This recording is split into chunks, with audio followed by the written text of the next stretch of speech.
हर महादेव, जय भोलेनाथ। नमस्कार दोस्तों, आप सभी का स्वागत है धर्म ज्ञान के मार्ग में। आज हम बात करेंगे भाद्रपद माह के कृष्ण पक्ष की बहुला संकष्टी गणेश चतुर्थी व्रत 3 या 4 सितंबर कब है, इसकी पूजा का जो है शुभ मुहूर्त, पूजा विधि, सब कुछ आप लोगों को मैं इस वीडियो में बताने वाली हूँ। क्या करें क्या ना करें। यह व्रत संतान प्राप्ति और संतान की आयु में वृद्धि के लिए किया जाता है।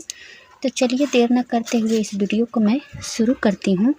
अभी तक आप लोग अगर मेरे चैनल को सब्सक्राइब नहीं किए हैं तो चैनल को सब्सक्राइब करके बेल आइकन दबा लें, जिससे कि जो भी वीडियो मैं अपलोड करूँ सबसे पहले आप तक पहुँचे और आप हमसे जुड़ जाएँ। दोस्तों, भगवान गणेश की कृपा और भगवान श्री कृष्ण की कृपा पाने के लिए कमेंट बॉक्स में श्री गणेशाय नमः और श्री कृष्ण गोविंद हरे मुरारी जरूर लिखें। तो चलिए दोस्तों, भाद्रपद माह जो है कृष्ण पक्ष की चतुर्थी तिथि को, भाद्रपद महीने के कृष्ण पक्ष की चतुर्थी तिथि को बहुला चतुर्थी या बहुला चौथ के नाम से जाना जाता है। ये तिथि गणेश जी की पूजन के साथ साथ श्री कृष्ण और गायों के पूजन के लिए महत्वपूर्ण मानी गई है। मान्यता है कि इस दिन भगवान श्री कृष्ण और गणेश जी की विधि विधान से पूजा करने पर निसंतान स्त्री को संतान की प्राप्ति होती है। इस दिन संकष्टी चतुर्थी के साथ साथ बहुला चतुर्थी का व्रत भी रखा जाता है, इसलिए इसे कृष्ण चतुर्थी या बहुला चौथ के नाम से भी जानते हैं। इसे बोल चौथ भी बहुत लोग बोलते हैं। हिंदू पंचांग के अनुसार इस साल बहुला चतुर्थी व्रत जो है 3 सितंबर को पड़ रही है। आगे हम बताएंगे पूजा का शुभ मुहूर्त और इसकी तिथि क्या है। तो अब हम जानते हैं कि इसके अनुसार इस दिन व्रत रखने और श्री कृष्ण के विधि पूर्वक पूजा आदि करने से भक्तों की सभी मनोकामनाएं पूर्ण होती है। मान्यता है कि बहुला चौथ के दिन श्री कृष्ण के साथ साथ गणेश जी की पूजा से कई गुना पुण्य की प्राप्ति होती है।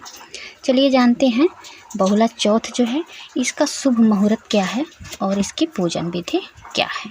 दोस्तों, हम आपको बता दें कि पंचांग के अनुसार भाद्रपद माह की चतुर्थी तिथि की शुरुआत 2 सितंबर 2023 को रात 8:49 पर होगी और अगले दिन 3 सितंबर 2023 को शाम के 6:24 पर इसका समाप्ति हो जाएगा। बहुला चौथ की पूजा शाम के समय की जाती है, तो शाम के समय में आप लोग पूजा इस समय में करें। बहुला चौथ की पूजा शाम के समय में 6:28 से लेकर के शाम के 6:54 तक है और चंद्रोदय का समय आपको मिलेगा रात के 8:05 पर। तो इस समय चंद्र को अर्घ दें। इस समय पर भगवान गणेश की पूजा और भगवान श्री कृष्ण की पूजा करने के बाद शाम के समय में जो है अर्घ देने का समय जो मैं बताई हूँ, उसी समय में आप चंद्र को अर्घ दीजिएगा। अब बहुला चतुर्थी का महत्व क्या होता है दोस्तों। मान्यता है कि बहुला चतुर्थी व्रत संतान को मान सम्मान और ऐश्वर्य प्रदान करने वाला होता है। निसंतान दंपति को संतान सुख की प्राप्ति होती है। इस व्रत को रखने से संतान को कष्टों से मुक्ति मिलती है और धन धान्य में भी बढ़ोतरी होती है। मिला जुलाकर बात करें तो इस सभी जो भी कोई व्रत होता है दोस्तों, वह व्रत सब कुछ के लिए बहुत अच्छा होता है। तो यह तो ज़्यादा करके संतान का व्रत है यह, और संतान के लिए किया जाता है। और जिसके पास संतान है उस संतान की उन्नति और आयु में वृद्धि और उसकी प्रगति के लिए किया जाता है।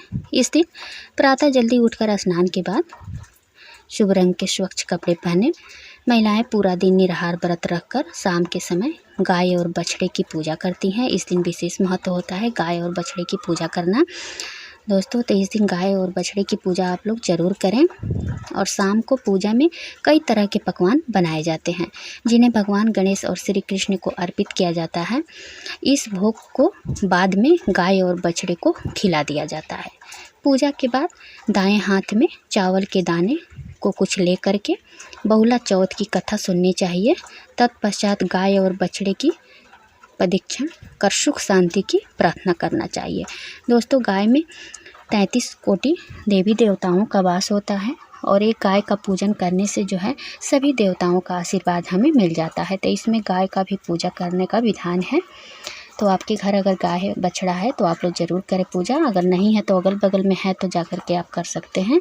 उससे भी अगर नहीं है तो कोई बात नहीं है, आप गौशाला में भी ले जाकर खिला सकते हैं गाय को। इसकी कथा जो है दोस्तों इस प्रकार है। पौराणिक ग्रंथों के अनुसार श्री कृष्ण जी की लीलाओं को देखने के लिए कामधेनु गाय ने बहुला के रूप में नंद की गौशाला में प्रवेश किया। कृष्ण जी को यह गाय बहुत पसंद आई, वे हमेशा उसके साथ समय बिताते थे। बहुला का एक बछड़ा भी था। जब बहुला चरने के लिए जाती तब वो उसको बहुत याद करता था। एक बार जब बहुला चरने के लिए जंगल गई, चरते चरते वह बहुत आगे निकल गई और एक शेर के पास जा पहुंची। शेर उसे देख खुश हो गया और अपना शिकार बनाने की सोचने लगा। बहुला डर गई और उसे अपने बछड़े का ही ख्याल आ रहा था। जैसे ही शेर उसकी ओर आगे बढ़ा, बहुला ने उससे बोला कि वो उसे अभी न खाए, घर में उसका बछड़ा भूखा है, उसे दूध पिलाकर वो वापस आ जाएगी, तब वो उसे अपना शिकार बना ले। शेर ने कहा कि मैं कैसे तुम्हारी इस बात पर विश्वास कर लूँ। तब बहुला ने उसे विश्वास दिलाया और कसम खाई कि वो ज़रूर अपने वचन को निभाएगी। फिर उसके बाद वो वहाँ से जो है, तब बहुला ने उसे विश्वास दिलाया और कसम खाई कि वो ज़रूर आएगी। बहुला वापस गौशाला जाकर बछड़े को दूध पिलाती है और बहुत प्यार कर उसे वहाँ छोड़ वापस जंगल में शेर के पास आ जाती है। शेर उसे देख हैरान रह जाता है। दरअसल ये शेर के रूप में भगवान श्री कृष्ण ही थे। शेर कोई और नहीं था दोस्तों, शेर के रूप में भगवान श्री कृष्ण ही थे जो बहुला की परीक्षा ले रहे थे, जो बहुला की परीक्षा लेने आए थे। श्री कृष्ण भगवान ने अपने वास्तविक रूप में आ जाते हैं और बहुला को कहते हैं कि मैं तुमसे बहुत प्रसन्न हूँ, तुम परीक्षा में सफल रही। समस्त मानव जाति द्वारा सावन महीने के भाद्रपद महीने की जो बहुला चौथ जो है, इसकी जो महिमा है दोस्तों, तुम्हारी पूजा अर्चना की जाएगी। तभी भगवान श्री कृष्ण ने बहुला को आशीर्वाद दिया कि कृष्ण पक्ष की चतुर्थी के दिन तुम्हारी पूजा अर्चना की जाएगी और समस्त जाति तुमको गौ माता कहकर संबोधित करेंगे। वो जो भी ये व्रत रखेगा उसे सुख समृद्धि धन ऐश्वर्य व संतान की प्राप्ति होगी। तो ऐसे कहा जाता है दोस्तों। इस कथा से हमें यही सीख मिलती है कि जो भी व्रती जो हैं, अगर कोई भी मनोकामना के लिए करती हैं और उस दिन भगवान गणेश और भगवान श्री कृष्ण से वो प्रार्थना करती हैं, तो उनकी जो भी इच्छाएं हैं उन्हें मनोवांछित फल मिल जाता है। तो अगर आप धन के लिए करना चाहती हैं, संतान के लिए करना चाहते हैं, या जो भी इच्छा आपके मन में है, उस दिन आप गौ माता को खिलाते हुए इस अपनी इच्छा जो है वहाँ पर ज़रूर बोलें। पहले भगवान गणेश से, उसके बाद भगवान श्री कृष्ण से, उसके बाद गौ माता से अपनी इच्छा ज़रूर बोलें। वहाँ पर आपकी इच्छा ज़रूर पूर्ण होगी। ऐसे तो ये संतान के लिए यह व्रत बताया जाता है कि जिसके पास संतान नहीं होता है वो ये इस व्रत को अगर करती हैं तो उनको संतान अवश्य प्राप्त होता है। जैसे कि सावन पुत्रदायिनी एकादशी है और ये गणेश चतुर्थी व्रत जो है इस संतान के लिए ही किया जाता है, संतान की उन्नति, संतान की आयु में वृद्धि के लिए। और इस व्रत को करने से हमारे घर में धन्य धान की भी कमी नहीं होती है।